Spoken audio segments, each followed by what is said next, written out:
Kita simak sejumlah informasi terpopuler di cnbcindonesia.com dalam Hot News. Kita ke informasi yang pertama. Kinerja ekspor minyak mentah kelapa sawit atau CPO dan produk turunannya dari Indonesia anjlok di tengah naiknya harga CPO di tingkat global. Eropa, China hingga India menjadi biang kerok turunnya ekspor komoditas andalan Indonesia itu. PLT Kepala BPS Amalia Adininggar, Widya Santi mengungkapkan, penurunan ini akibat amblesnya volume permintaan dari negara mitra.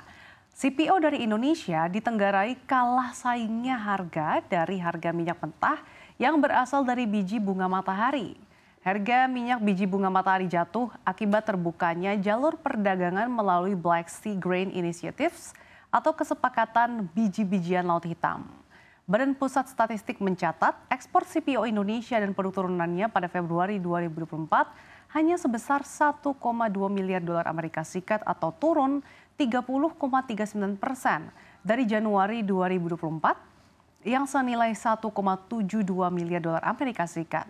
Amblesnya kinerja ekspor ini juga terlihat secara tahunan, di mana bila dibandingkan Februari 2023 yang 1,99 miliar dolar Amerika Serikat berarti ada penurunan hingga 39,58%.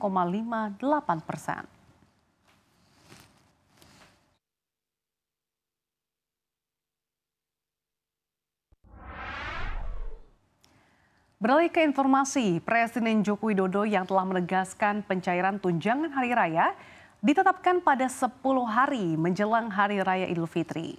Kemudian pencairan gaji ke-13 ditetapkan pada Juni 2024. Ada 5 komponen dalam THR dan gaji ke-13 untuk ASN, TNI, Polri, dan pejabat pusat. Mencakup gaji pokok, tunjangan keluarga, tunjangan pangan atau makan, tunjangan jabatan atau tunjangan umum, dan tunjangan kinerja. Namun berbeda dengan tunjangan lainnya, tunjangan ini hanya diberikan kepada PNS jenjang eselon 1 hingga 4.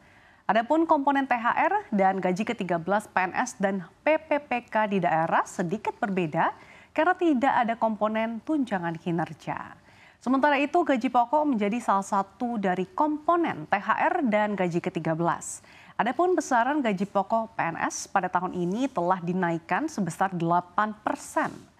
Berikut ini besaran gaji PNS di 2024 dimulai dari golongan 1 pada rentang 1,68 juta rupiah hingga 2,9 juta rupiah.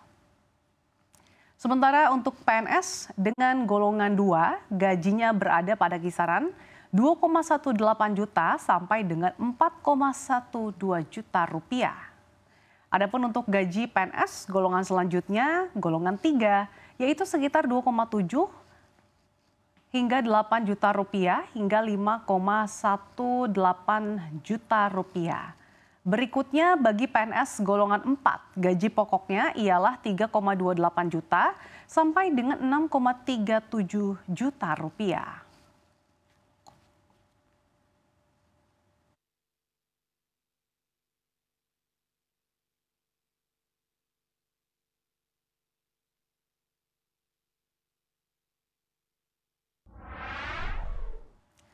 Kita ke informasi berikutnya. Pasukan Israel lagi-lagi menembak tanpa pandang bulu warga Palestina di jalur Gaza yang tengah mengantri bantuan makanan. Israel menembaki warga Gaza yang tengah menunggu bantuan dari Kuwait. Setidaknya 21 orang tewas dan 155 orang luka-luka akibat serangan tersebut. Usai serangan, korban tewas dan luka-luka segera dilarikan ke Rumah Sakit Al-Shifa. Kementerian Kesehatan Gaza mengungkapkan para petugas medis kewalahan menangani para korban luka karena keterbatasan SDM dan fasilitas rumah sakit. Akibatnya para korban luka-luka tergeletak di lantai rumah sakit. Al Jazeera melaporkan serangan Israel kali ini menggunakan helikopter. Laporan ini juga diperkuat oleh kesaksian dari petugas LSM Euro-Mediterania Human Rights.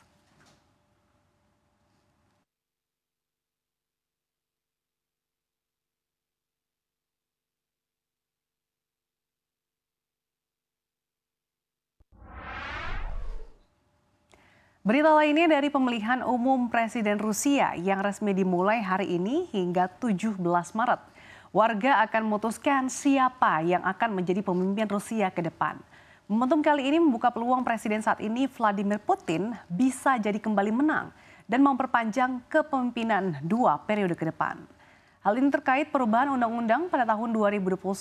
Ini memungkinkan Putin mencalonkan diri untuk 2 masa jabatan presiden lagi. Kala itu referendum dibuat di 2020 yang mengatur ulang batasan masa jabatan presiden dari semula hanya 2 periode menjadi lebih. Sejumlah media barat meramal Putin akan kembali berkuasa sepanjang dekade hingga setidaknya tahun 2036.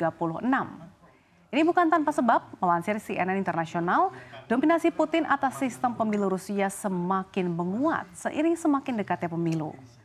Saingan terberatnya yaitu Alexei Navalny yang meninggal di penjara bulan lalu juga telah dilarang mencalonkan diri. Ini juga berlaku ke sosok anti perang yaitu Boris Nadezhdin. Pemungutan suara sebenarnya telah dilakukan di beberapa wilayah luar negeri, kalangan ekspatriat Rusia di seluruh dunia. Bukan hanya wilayah Rusia, pemungutan suara juga akan dilakukan di wilayah Ukraina yang dianeksasi sejak September 2022 lalu.